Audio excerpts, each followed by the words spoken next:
I'm here because as a child, I was pulled into Jeffrey Epstein's world.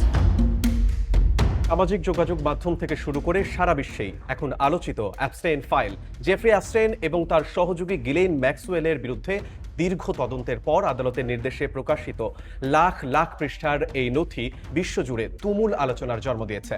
প্রশ্ন উঠছে, কে Epstein, কি এই Epstein file, কেন এটি এত আলোচিত এবং কারা এর সঙ্গে জড়িত? জেফ্রি অ্যাপস্টেইন ছিলেন একজন মার্কিন ধনী ফিনান্সিয়ার। নিউ ইয়র্কে জন্ম নেওয়া এই ব্যক্তি খুব দ্রুত অভিজাত মহলে নিজের জায়গা তৈরি করেন, আর তার সাথে যোগাযোগ ছিল শীর্ষ রাজনীতিবিদ, বিশ্ববিখ্যাত ব্যবসায়ী, হলিউড তারকা, এমনকি রাজ পরিবারের সদস্যদেরও। বাইরে থেকে দেখে তাকে মনে হতো সফল, প্রভাবশালী এবং সম্মানিত ব্যক্তি, কিন্তু আড়ালে তিনি চালাতেন ভয়ঙ্কর এক অপরাধ জগৎ। অ্যাপস্টেইন ফাইল মূলত মার্কিন বিচার বিভাগ ও এফবিআই এর সংগৃহীত নথির সংকলন, যার মধ্যে রয়েছে আদালতের নথি, ইমেইল, ছবি, ফ্লাইট লগ এবং প্রত্যক্ষদর্শীদের জবানবন্দি।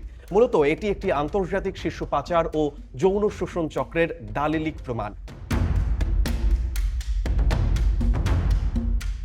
ফাইলটি আলোচিত হওয়ার মূল কারণ হল নথিতে থাকা নামের তালিকা।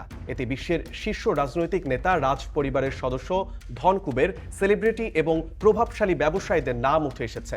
তবে নথিতে নাম থাকা মানেই অপরাধ প্রমাণিত নয়। The Epstein bill, as soon as it comes over from অ্যাপস্টেইনের বিরুদ্ধে সবচেয়ে গুরুতর অভিযোগ ছিল নাবালিকা মেয়েদের যৌন নির্যাতন, আন্তর্জাতিক যৌন পাচার, ভয় দেখিয়ে ভুক্তভোগীদের চুপ করিয়ে রাখা এবং প্রভাবশালী ব্যক্তিদের জন্য মেয়েদের সরবরাহ করা। তদন্তে উঠে আসে ভয়াবহ তথ্য।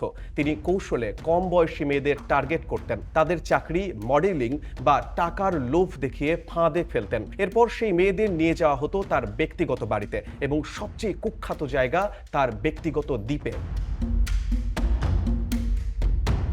নথিতে যে নামগুলো এসেছে তারা হলো সাবেক মার্কিন প্রেসিডেন্ট বিল ক্লিন্টন, বর্তমান মার্কিন প্রেসিডেন্ট ডোনাল্ড ট্রাম্প, ব্রিটিশ রাজ পরিবারের প্রিন্স অ্যান্ড্রু, ধনকুবের বিল গেটস, ইলন মাস্ক সহ হলিউড ও বিনোদন জগতের অন্যান্য তারকা।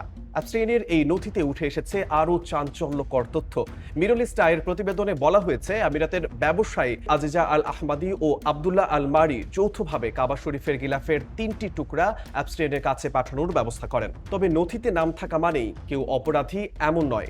অনেকের নাম এসেছে শুধু সামাজিক যোগাযোগের কারণে, কারো ইমেল আদান প্রদানের কারণে, আবার অনেকের পরিচিত বা ছবির সূত্রে। বিল গেটস সহ অনেকেই সম্পৃক্ততার কথা অস্বীকার করেছেন। 2019 সালে অ্যাপস্টেইন গ্রেফতার হন যৌন পাচার ও নাবালিকা শোষণের অভিযোগে। তবে বিচারের অপেক্ষায় থাকা অবস্থায় কারাগারে তার রহস্যজনক মৃত্যু, যা নিয়ে আজও বিতর্ক রয়েছে। অ্যাপস্টেইন মারা গেছে বহু বছর আগে, তারপরও তার নাম কেন ঘুরে ফিরে আসছে? কারণ নতুন করে প্রকাশ হচ্ছে Epstein files.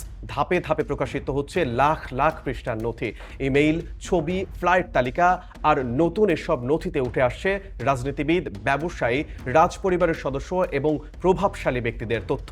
We are here demanding accountability, and I'm demanding justice. Epstein file কোনো সাধারণ কেলেঙ্কারি নয়। এটি ক্ষমতা, অর্থ ও অপরাধ কিভাবে একে অপরকে আড়াল করতে পারে তার একটি ভয়াবহ দলিল, যার প্রতিটি নতুন ফাইল প্রকাশের সাথে সাথে নতুন প্রশ্ন, নতুন বিতর্ক আর নতুন রহস্য তৈরি হচ্ছে। এখন সময়ের সবচেয়ে বড় প্রশ্ন একটাই, ফাইলের সত্য কি কখনো পুরোপুরি জানা যাবে?